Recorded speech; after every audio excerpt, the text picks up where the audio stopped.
Hi everyone, welcome back to Jeannie's Creation. Today is going to be a quick tutorial. It's a full vinyl wrap. If you like it, give me a thumbs up. If you want to see future tutorials, please subscribe to my page. Thanks. Alright, I am starting out prepping my cup with vinyl sand. Going to be working on a 20 skinny straight today. Alright, this is printable vinyl that I purchased on Amazon. I will put a link below. You just print on matte settings, depending on your printer. This is just a straight inkjet printer. I put it on my quality setting. I allow this to dry for a few minutes before I start handling it, just to make sure that it's completely dry. Pretty simple to use. It's what I use for all of my vinyl, whether it's just a picture or a full wrap. This is my go-to vinyl.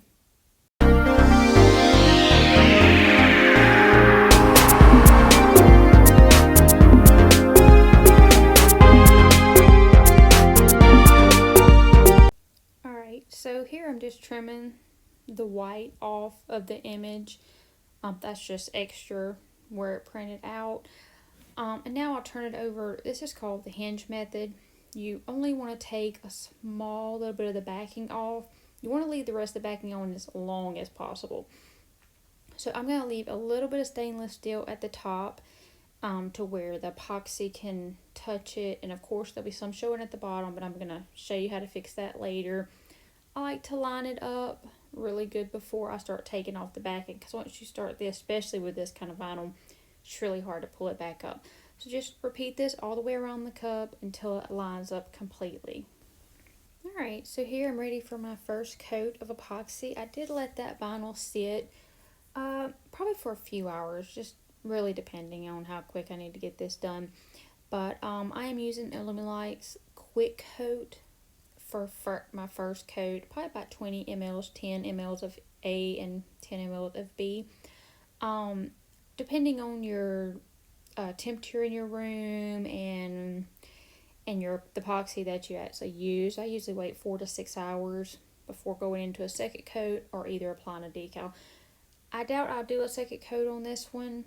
I just really want to seal that vinyl before I start finishing off the bottom. And this one I will be adding a name to it, so just in case I need to replace something, I don't want to mess up that printed vinyl. So I'm just going to apply one coat, and that should be good for the first one. Alright, here I will start adding my decal. I did do an offset in Cricut Design Space. That way I'd have a little bit of contrast before, behind the red to go good with the leopard spots. You can use removable or Cal 651 because it's going to be under epoxy, so it's going to be okay whichever way. If you work within the first 24 hours of this first coat of epoxy, you do not have to sand. If you wait over that, you do want to lightly sand it. Here I'm taping off the bottom. I'm going to hide this stainless steel. So I'm going to cover it up. This is chalk paint from Walmart. Works really good. Usually one coat and it covers it really good for me. Alright, here I'm applying my last coat of epoxy using Illuminlight's Clear Cast plus UV. I probably will give this about 2 to 3 coats, just depending. I did seal my vinyl with the triple thick. I've done that on my prior videos if you'd like to go back and look at those.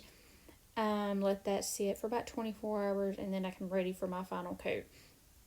I did do a light sanding before I put that decal. But that's about it. I really hope you enjoyed this video. If you do, give me a thumbs up and subscribe.